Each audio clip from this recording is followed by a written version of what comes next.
Today we are making a sauteed dill, kind of dill stir fry that we'll be serving with either rice or lentils. We're going to do it with rice today, but it's a great way to add a lot of flavor to those blander main courses. So whether that's lentils, beans, rice, anything like that, they really soak up a lot of flavor. So dill is a great way to add, kind of pack a punch to that, and also very affordable meals. We also were using this as a way to use up quite a bit of dill. We found that we are growing way too much.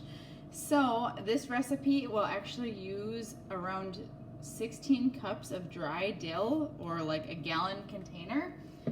So for example, I had one of these long Rubbermaid totes that's about a gallon, and I filled that completely. Once you do that, you'll just want to pick like the individual leaves off, and you'll want to soak them for around 5 minutes, and you can see it kind of reduced in size here. But you'll want to soak that for about 5 minutes, then just drain it in the colander and set it off to the side.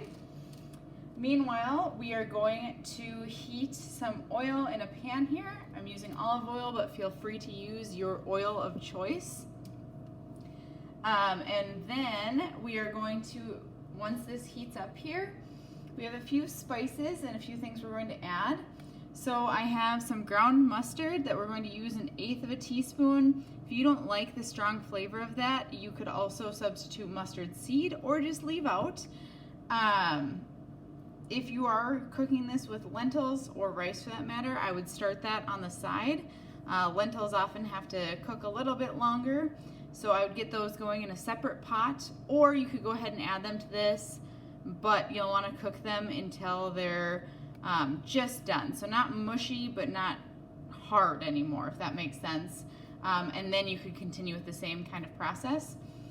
But then we will also add some turmeric, 1/8 teaspoon of each of these. Our cumin, we're going to do 1/4 teaspoon, as well as 1/4 teaspoon of lemon juice, just to add a light citrus flavor. We'll do approximately 2 cloves of garlic. I might go a little bit heavy on that because I know we like more garlic than most people. And then we're also going to be adding a diced up jalapeno pepper here. You can bring that in, and you could use whatever kind of pepper you like. If you like spicier, go ahead and use more of a chili pepper, anything like that. Like I said, we're going with jalapeno. And then we have about 5 big basil leaves, roughly chopped. You could use dried basil if you want. It won't have as much flavor, but if you do use dried basil, I'd probably use a tablespoon or 2, obviously adjust to how much basil you like. But we're going to go ahead and add our jalapenos in here, along with our garlic. First, we'll wait on the leaves for just a minute to let these other things cook slightly longer.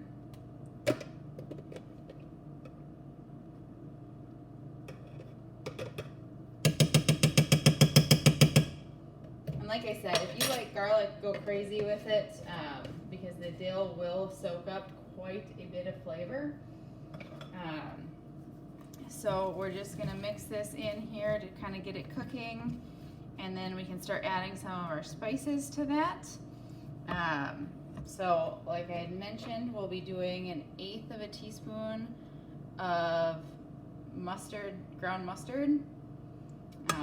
If you're doing mustard seed, I'd say do at least 1/4 teaspoon, if not 1/2, just to get a little bit more of that flavor in there.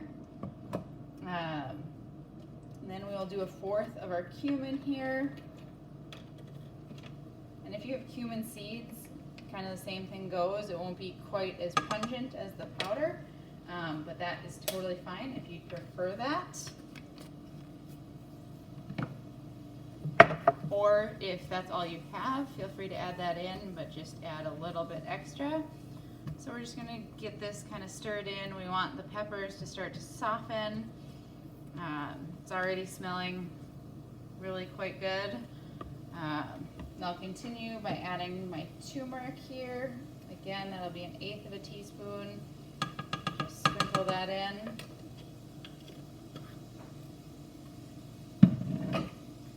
And then finally, we'll do our 4th teaspoon of lemon juice here. Again, if you really like citrusy flavors, you can go a little bit heavier on this, but we are going for just a very light citrus flavor here.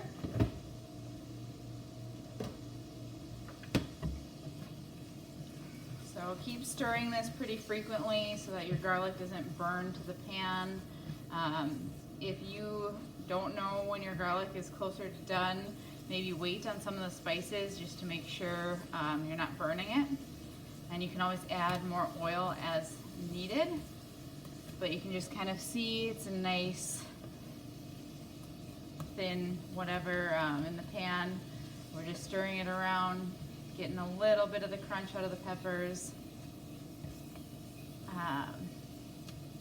And then another minute here. I might add just a little more oil, just since I don't have any of those lentils or anything in here. I really don't want my garlic to burn to the pan. But then we will continue by adding our basil.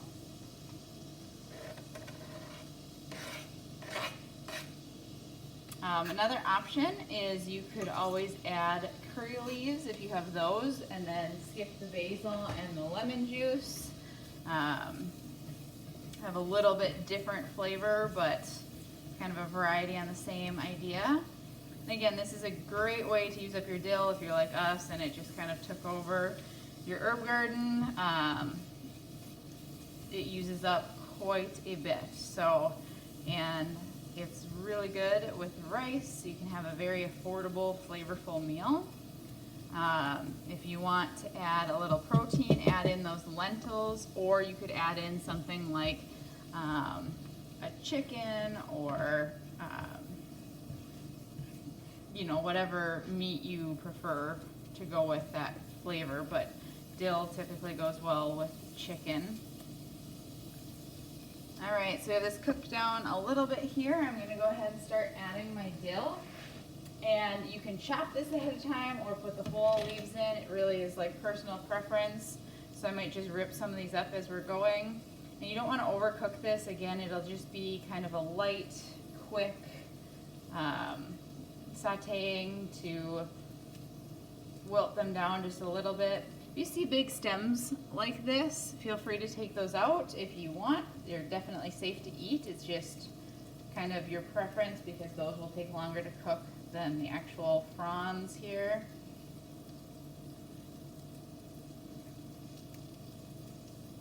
You could also chop these up. That would probably be a better time saver than doing it this way, but I chose not to do that today. Okay, so just continue slowly adding in your dill until you have all of it in. You can see we just broke it all apart, and you want to stir it periodically so nothing burns to the bottom.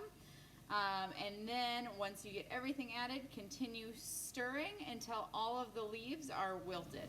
Now you can see we have everything kind of wilted. It's kind of a dill mush in here. Make sure your garlic is spaced throughout. Should be pretty fragrant at this point.